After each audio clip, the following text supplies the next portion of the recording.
There is a person in your life, or there will be, who makes everything about themselves, who needs constant admiration, who reacts to criticism with rage or cold silence, who can make you feel like the most special person in the world, and then, without warning, make you feel worthless.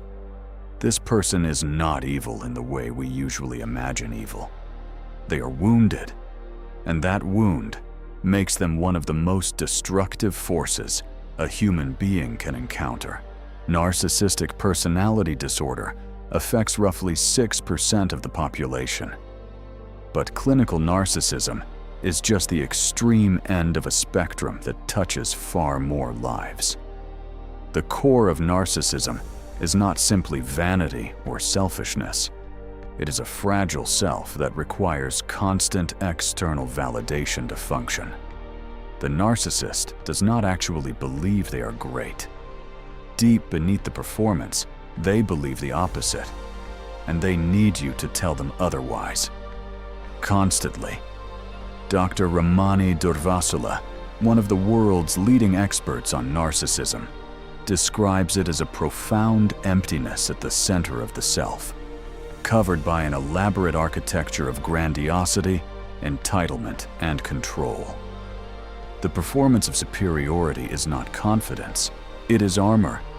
And like all armor, it is worn because something needs protecting.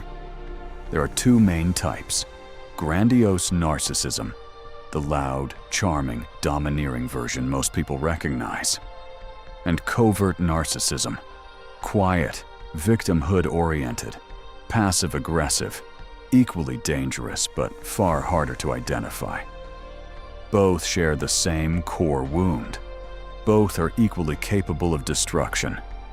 The covert version is often more insidious because it hides behind the appearance of sensitivity and suffering.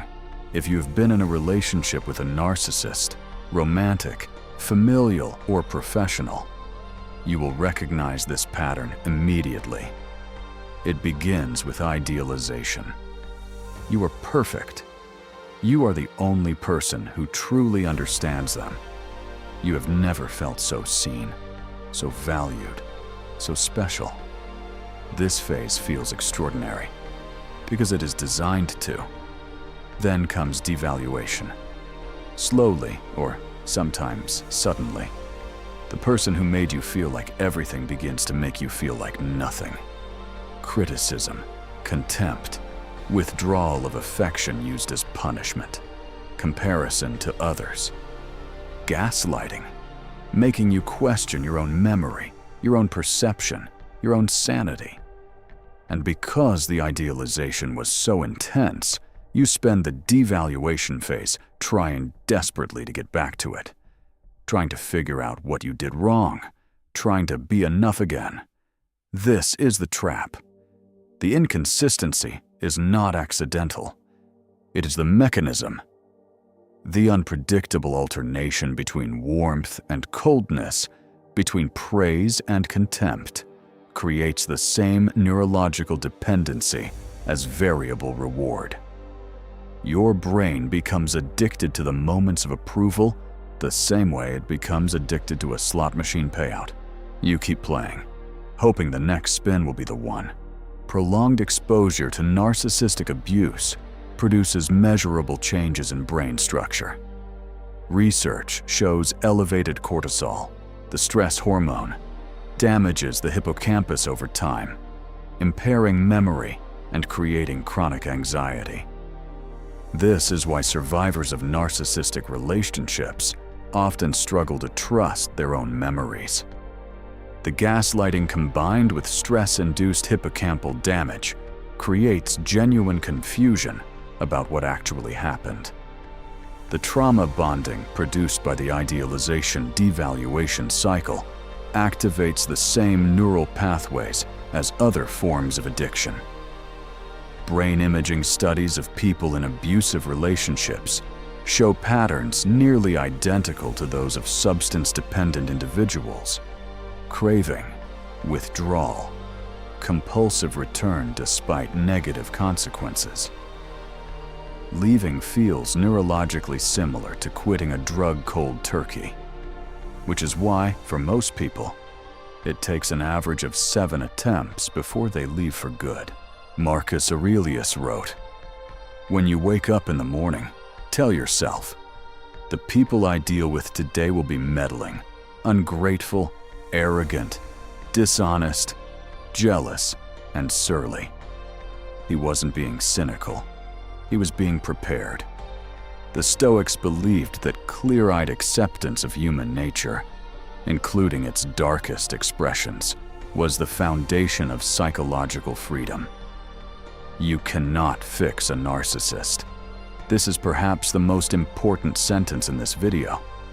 The wound that drives narcissism was formed in childhood, is deeply structural, and is extraordinarily resistant to change, particularly because genuine change requires exactly what narcissism prevents: vulnerability, accountability, the capacity to sit with shame without deflecting it. What you can do: first, name the pattern: idealization, devaluation, variable reward, trauma bonding. Once you see the mechanism, it loses some of its power. Second, rebuild your reality testing. Talk to people outside the relationship. Narcissistic abuse thrives on isolation. Your perception, tested against others, is your compass back. Third, understand that leaving is neurologically difficult by design. Be patient with yourself. Get support. The pullback is real, and it is not weakness. 6% of the population meets the clinical criteria. Many more fall on the spectrum. The idealization feels real because in that moment, for the narcissist, it is real. The devaluation feels personal because it is designed to feel personal. But it has nothing to do with your worth. It has everything to do with their wound. If this series is helping you understand the people in your life, subscribe. Next video, we go inside the psychology of gaslighting, how reality itself gets weaponized, and how you find your way back. See you there.